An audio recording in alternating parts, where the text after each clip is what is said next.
Welcome back to Movies TV Man. Of course, you can follow me on Twitter at Movies TV Man. And welcome to the Saturday's edition of the DCEU Daily. And of course, you can follow me on Twitter at Movies TV Man, just in case you didn't hear me the first time. So yes, welcome to Saturday's edition of the DCEU Daily. And our headline, our only talking point today, is that Gail Simone has tweeted a thread about Ezra Miller, and we are going to discuss it. And I'm not going to tell you what I think about it until after I've read it, because I'm very, very triggered by this, and I'm fed up of these elites. I am sick to death of the consumer, the public, everyday working class people, no matter how they identify as, what box elite extreme left entertainment and comic book writers and people put them in. We face consequences, right, in our everyday lives. But it seems like if you've got Hollywood DNA and you're important, you get to walk between the raindrops, right? Which is exactly what's going on with Ezra Miller. So basically, Warner Brothers have put all their faith, all their money, all zillions of dollars on Ezra Miller being the face of their brand new DC Extended Universe. And he goes out and repeat offends in Hawaii. And nothing gets done to him, of course, because they're relying on him. They still think we can forget about this and move on to June. So let's read Gail Simone's thread about Ezra Miller. And I want you afterwards to put your thoughts on there. I will speak about it, then react to what you're saying. Beware, I do have a morning throat. I'm not on form, but I'm very angry and I'm very triggered. This is neither in defense nor condemnation of Ezra Miller. You know what that means, don't you? Two things seem to be true. They seem to be in crisis. We'll talk about real people in the real world being in crisis. This person here has been in crisis from the day he was born, and I'll explain to you that situation as well. And are also causing harm. No shit, Sherlock. Beyond that, I don't know anything about them except I like them in Justice League. I sort of met them one time. Oh, wow! Don't arrest him. Don't kick him off the movie franchise. A legend, and Gail is a legend. She's there's no question about that. She's a great comic book writer. I like her. She loves Superman like I do. She says wonderful things about Superman. I don't have an issue with Gail personally, and I don't want to incite a war with a legend, but this has really pissed me off. So we continue. I was at the DC booth at San Diego Comic-Con the year before Justice League was going to come out.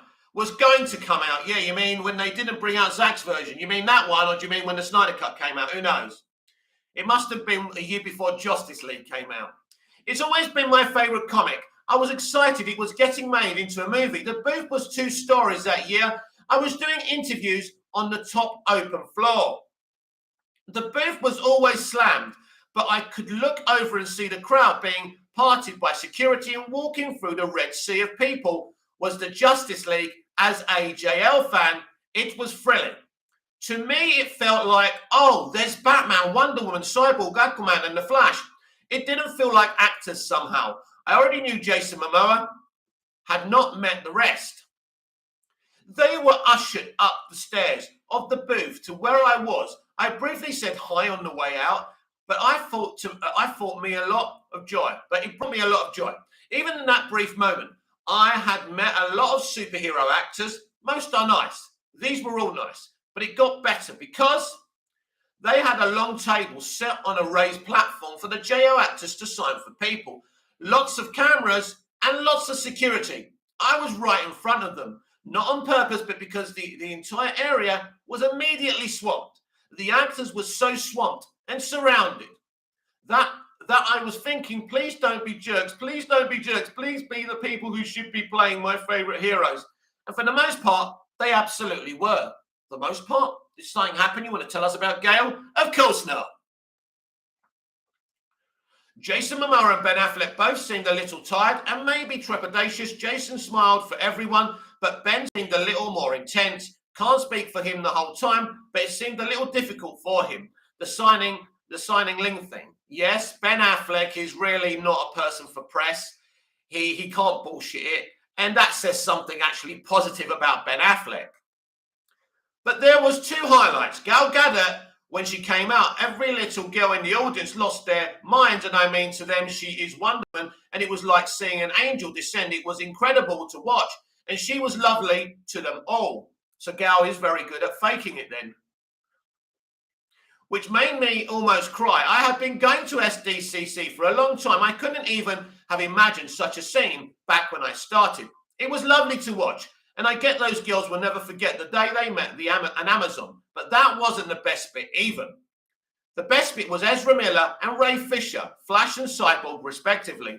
I did not know either actor at that point. I had no idea how they would be presented in the film. I don't think. But I love both characters, and I was excited to see them. And I absolutely 100% was not disappointed, because, guys, I have never seen big actors be kinder to the kids in the signing line than those two actors, not ever. They talked to each kid as the Flash and Cyborg. They joked with them, laughed with them, and it was lovely. Yes, Gail, that is lovely. I agree. I can't find anything wrong with that. Best of all, they were so enthusiastic to see each kid. They would put their faces closer to the kids and tell them secrets about the Justice League and fighting injustice. And my heart skips a beat even remembering it to this day. They made each kid feel like a Justice Leaguer themselves. I watched kids walk away beaming, practically unable to speak after meeting those two. I've seen a lot of signing lines, nothing quite like this. It made a middle-aged JL fan, me, happy. It made a huge group of JL kids fans ecstatic. It was something I never imagined happening. A big budget movie of my favorite comic manifesting on this very human level. Actors being brilliantly kind to kids. Actors who are paid millions and millions of dollars to be kind to kids and to play Let's Pretend. I'm sure people are going to give this Fred meaning. Yes, I already have twice, right, without being rude to Gail, because I respect you as a legend, but I am suspicious of this Fred. I didn't intend. The truth is, this is pretty much the extent of my knowledge of Ezra Miller. To me, it's just a lovely memory, though, admitted a little bittersweet now, that I thought I'd share. Be kind. You may find yourself in a position where you have status or power over others. Be kind. It makes a difference. That's it. Have a great day, everyone. End. Now, here's another blue tick. This is Tony Lee, whoever this is. I met Ezra at the after party for Batman vs. Superman. They had the Impossible collection there, and I was walking around it, and Ezra had skipped the premiere just so he could come look at rare comics without press around. Really friendly and humble. I hope they get help. First of all, let's switch this off so we've got better internet reception, right? And let's talk about it. Do you want to know about my bout with mental illness, right? And basically, mental illness is difficult because a lot of us who suffer with it don't get help, right? And we're like suffering. It's like having a gaping wound that you never put a plaster on, right? So I've never got help for my mental illness. It all started from the day I was born. I didn't speak till I was 2 years old. I had anxiety. I did terrible things at home. If my mother told me off, I would rip her plants to shreds. I had issues. They ripped me out. They ripped me out of primary school and put me in a special needs, special learning school for about 4 or 5 years. It had a swimming pool. We had intense kind of attention from the teachers. It was exactly what I needed. I was then taken out of that school because it was shut down by the government at the time, and I was thrown into a mainstream secondary school. That messed with me so bad. It was so intimidating. I had no friends. It was horrible. And when I left that school, I was not prepared. I didn't get good exam results. I was not going to be able to get a job. My mum, God rest her soul, we knew George Michael's uncle. He had the hairdressers called the cutting rooms. So she got me an apprenticeship with him. I lasted there for about a month. I couldn't even cut people's hair. So she then got me a job at the Co-op supermarket round the corner. I lasted there for 4 years. I then manipulated the situation, because I didn't want to be there anymore, to force them to make me redundant, where they gave me a very healthy redundancy. Would never happen today. I was just a general assistant. I then went from job to job, quitting one job, quitting the other.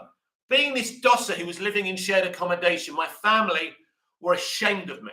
And always having all these kind of bouts with mental illness. It's then when I learned to train my mind to deal with these things. I found a mentor and I got a lot of help. My mental illness isn't cured, but I found a way to calm myself down when these bouts of mental illness happen. So I control them. It's not easy. It's not a cure, right? Now, the only crime I've ever committed was when I was a boy, we went to Oxfam as a school trip, and my friends kind of egged me on to steal a ring and a diary from Oxfam, which was disgusting behavior because they were a charity shop. They're still a charity shop. I felt guilty and gave them back. So that's the only crime I've ever committed. Now, if I had done repeatedly down Ayia Napa, which is a holiday resort, a bit like Hawaii, what Ezra Miller had done, the partnership I have with a theatrical company so I can write, direct, produce and perform my own plays, and the partnership I have with the television network Sigma over here to develop the first English-speaking dramas here on Simprit TV would be over. I wouldn't have those partnerships anymore. My life would be over and I would be in prison. No one elite, a legend like Gail Simone wouldn't be saying anything about me. I wouldn't be defended. They would lock me up and throw away the key. So I don't really understand what Gail is attempting to do here. It seemed like in the end she was saying, you know, you may have great power, so be kind. I don't know if she was casting him out or dispersing him. You know, at the end of the day, I don't know what the point of it is. I don't give a flying F-U-C-K if he was kind when he was promoting a movie he'd been paid millions of dollars to do. Red Panda, I think now the best option is to rebuild the universe. People want to make another Avengers, but no one wants to make another Iron Man. Well, listen, it's not about Iron Man. It's not about Avengers. I don't really understand what you're talking about there, Red Panda. Maybe you can explain yourself a bit. But I agree with you because a lot of people are saying it to me from different walks of life that we should leave the dceu behind and start again. I don't know if people don't want another Iron Man or don't want another Avengers. I don't know, Red Panda. My knowledge isn't that deep of human nature and what the consumer wants. But I do know one thing, Red Panda. The dceu is a mess. Nobody knows what's canon. The Snyderverse, Justice League, this, that, the other. Right? I've defended that, but I can't anymore. We were going to have 4 movies in 1 year. This man's behavior, their behavior, and I don't mean to be disrespectful. I like to, someone wants to be identified as they, then they will be identified as they by me, of course. So they, right, have behaved. They have offended and offended again. I'm not talking about causing offense. They have committed crimes. They have hurt people. They have threatened people. So I don't give a shit if you were nice promoting a movie once. I don't care. Just because you've got Hollywood DNA, just because you're an actor, just because a studio have invested millions and millions in a film that stars you in a franchise that you're going to be the lead of, I don't care.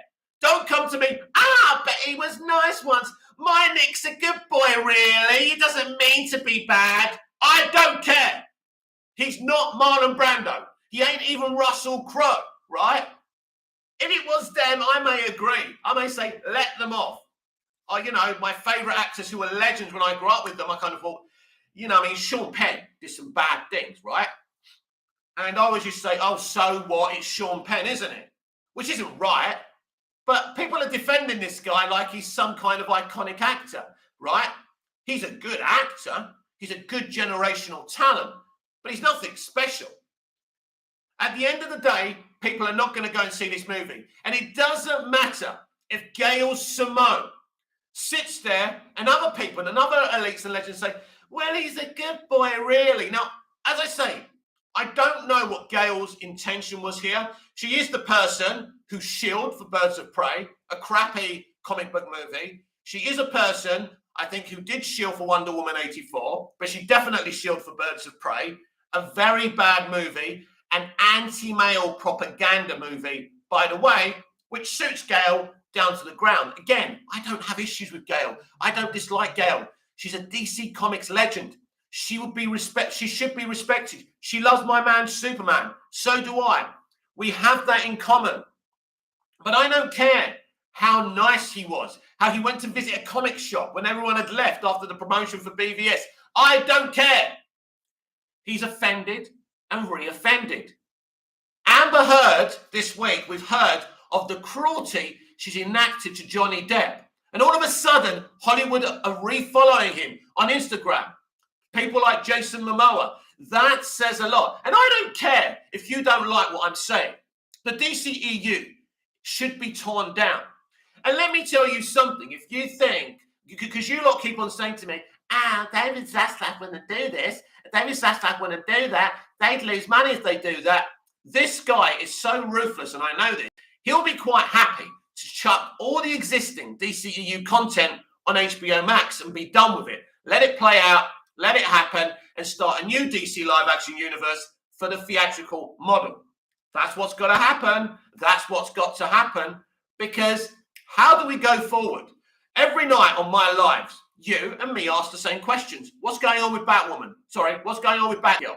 What's going on with the Batman sequel? Why was Wonder Woman 3 greenlit as soon as Wonder Woman 84, a terrible CBM, was released? How was that film greenlit? And the Batman hasn't been greenlit yet. Do you smell something, everyone? Do you smell it? Do you smell it? I bet you do. You smell that something dramatic is happening. 2 weeks ago, Variety had an exclusive where they told us that David Zaslav and Discovery would overhaul the DC live action universe. And people are coming to me with, well, overhaul only means that, or overhaul means this. Let me tell you what overhaul actually means. Dramatic change. You can literally take an engine and strip the insides and put new insides in. That means they can literally sack everyone who's running DC Extended Universe right now and overhaul it. What they do with it, what it looks like afterwards, I don't know. Personally, the DCEU needs to be taken, put in a trash can, and burned. That's it. As for the Snyderverse, I don't know. But I will say to you, I'll tell you what I've always said about the Snyderverse, whether you like it or not, it has a vision and it has an identity, right? So I don't know. I don't know. And the Ezra Miller situation makes it problematic for the Snyderverse to be restored as well. As we all know, no one can deny this. Of course, Snyderverse stands are defending Miller, right? So, and this, as I say, the reason I spoke to you about my bout with mental illness that I've never treated medically, right? And I probably should have. Of course I should have. But it's difficult, right? And unless you've gone through it, you don't understand. So it's very offensive to me to hear this thing that he's mentally ill. No, sorry, not him. They are mentally ill. I hope they get the help that they need. It's an easy excuse to make. It's like when I had a troll on here the other day and they said, I'm sorry, I suffer with mental illness, right? So I responded and said, yeah, so I suffer with mental illness, right? That means whatever I do in kind of reaction to you trolling me, I can have the excuse of being mentally ill. You see, this is the society we live in today. Mental illness is used as an excuse, everyone, an excuse to behave badly. I suffer with mental illness. When you come in here, I respect you. I don't treat you like I don't treat you like trash and go, oh, I'm mentally ill. I'm mentally ill and I have to force myself to control my mental illness. So should Ezra Miller. This is a millionaire, elite Hollywood actor who's got so many people around him looking after him, right, and protecting him. I don't want to hear this. He's mentally ill. I don't care. So am I. So am I. And I don't go around. I don't go down Iron Napa every night, right, and chuck chairs at people and break into a couple's apartment and threaten his wife. We talk about toxic masculinity. Of course, he doesn't deem himself as a male, but we talk about toxic masculinity, right? This is an example of it. But this is toxic humanity. Why do they lecture us, right, these Hollywood elites, about being respectful towards women, and one of them goes into an apartment and calls a woman derogative names. Why is it all right when they do it? Why is it one rule for them and another rule for us? Why? Tell me. Tell me why it's all right for them to do it. Because you want to see the Flash movie, so you don't care. What was it that Scott Edwards came on my chat to say last night? Love him as much as I do. I don't care. I just want to see my mirror. I do care. I do care. Because I don't care that she's a woman, or if it was the other way around. When someone is treating someone with such cruelty, and Hollywood turn around and destroy his career, and when she turns up on Aquaman and the Lost Kingdom, the director gives her a bunch of fucking flowers, right? What does that tell you about this industry? An industry that lectures us constantly. What does that tell us about their morality, their twisted morality, sense of morality? When they're lecturing you and me, working class people who have to get out of bed every morning, whether we want to or not, and live our lives and protect the people that we love, while they live in a fucking bubble because they're millionaires and they're overpaid. They don't even deserve to be paid what they're paid. The people didn't deserve to get paid what they were paid in the 80s and the 70s for doing the same thing, but at least they were fucking talented.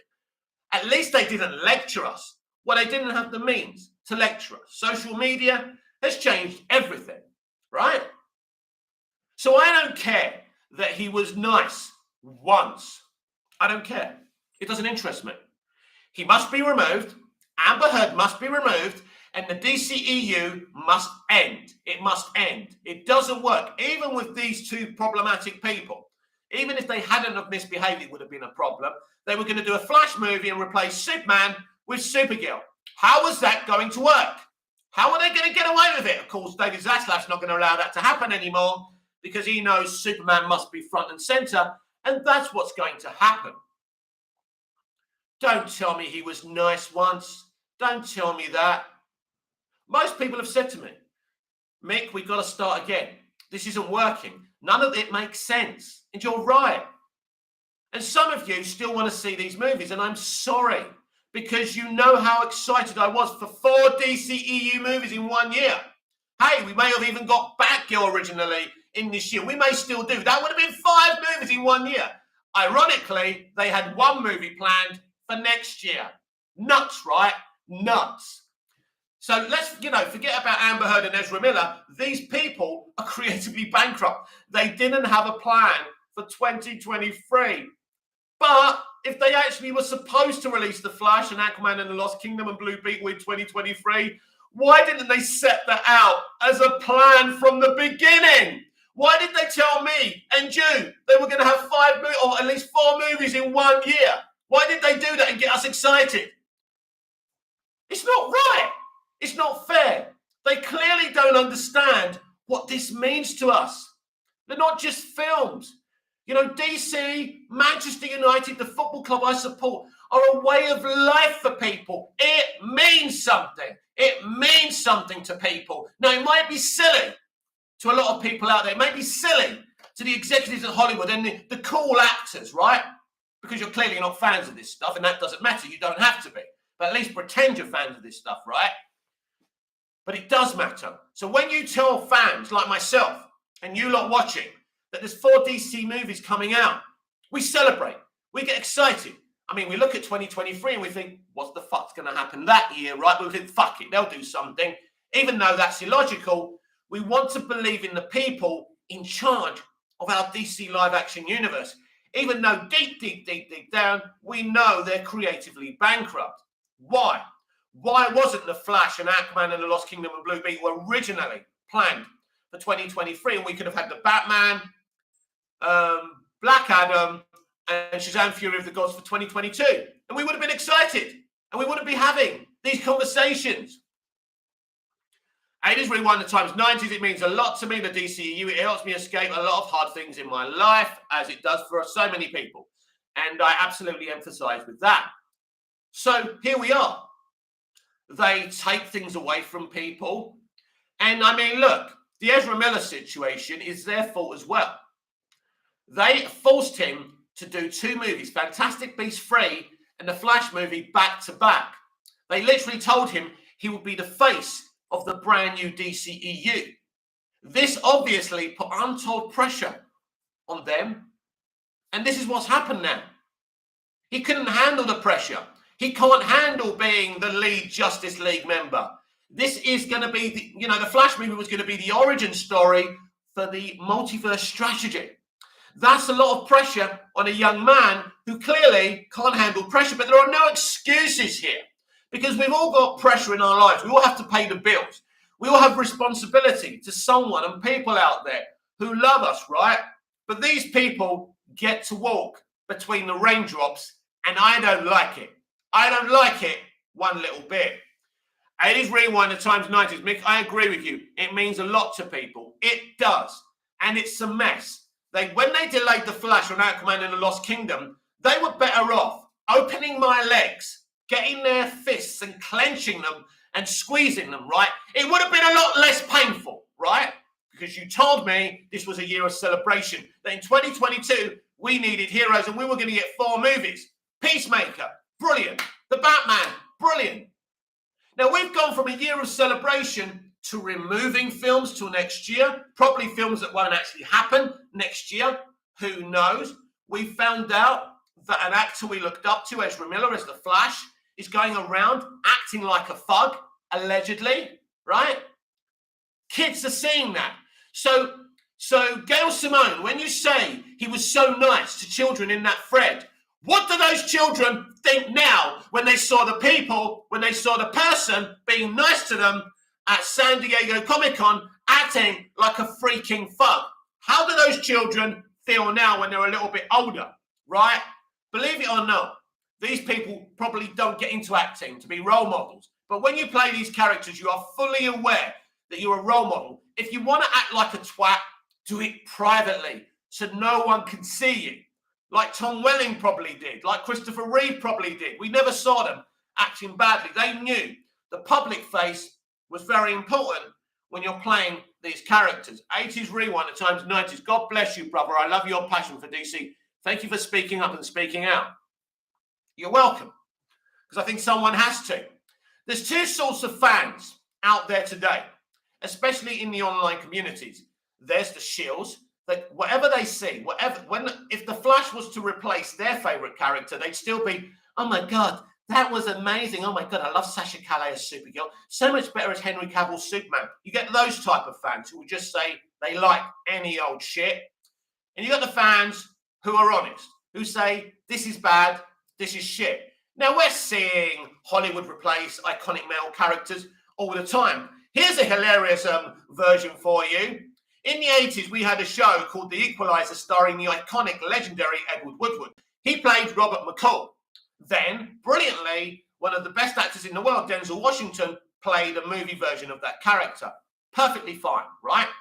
Now there's a TV show called The Equalizer with a female of colour playing someone called Robin McCall. Not Robert McCall, Robin McCall. Robin fucking McCall. That's the kind of industry we have now. Instead of creating original characters for females and minorities, they are stealing iconic characters where they feel they don't have to do as hard a work as setting out a personality because they think people will come to it. These things they're doing are flops. But this is what they do. So Supergirl replacing Superman shouldn't be a surprise in the current climate. Should it? Should it? Should we be really that surprised? So I shouldn't be surprised with what Gail Simone did. I don't know, as I say, what she means. She said it's neither to criticize him or to say positive things about him. But it looked like a blag to me. You see, this studio is desperate. So I'm going to allege, maybe, I'm not saying definitely, but maybe they got in contact with their local shill, right? Gail Simone said, say some nice things historically about him. Here's the problem, Warner Brothers and Toby Emmerich, because this is clearly not coming from Zaslav. It doesn't matter what you do. It doesn't matter what you leak from any films, right? It doesn't matter. It doesn't matter what an elite person says about Ezra Miller. And I mean, Amber Heard, no one is going to come up and stick up for her, even if you give them $1 billion fucking dollars, right? It doesn't matter what you do. It's over. It's over, Toby. You failed.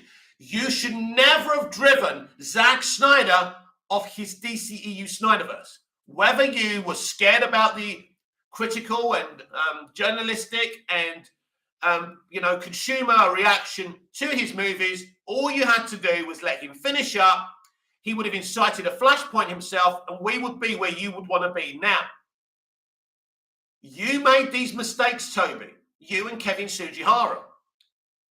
And then you tried to dig yourself up. You got yourself in one hole by doing Justice League, which was an embarrassing slight on such a proud 100-year-old studio. Embarrassing. And then you had Aquaman that made $1 billion. You got away with it again. Did you build on that? Well, you had Shazam. That was okay. Did you build on that? No. You didn't build on that, because then you did Birds of Prey. You allowed a crazy feminist like Margot Robbie and her production company, Lucky Chap Productions. We all know why she calls them that, right? You lucky chap. In other words, we're all a bunch of sexists, right? Anyway, to take the lead of the narrative of a Birds of Prey movie that shouldn't have even had Harley Quinn in it in the first place.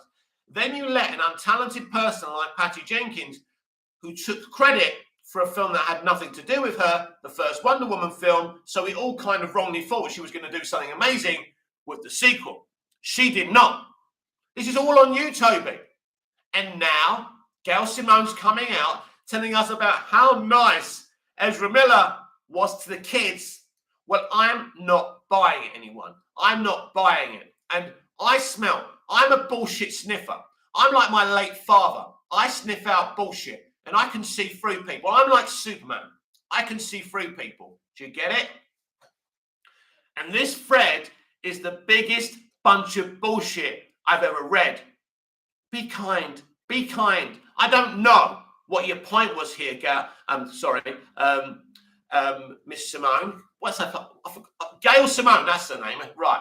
I don't know what the point here was, Gail, just to say he was nice. Just to say maybe if you're famous, be kind. I don't know.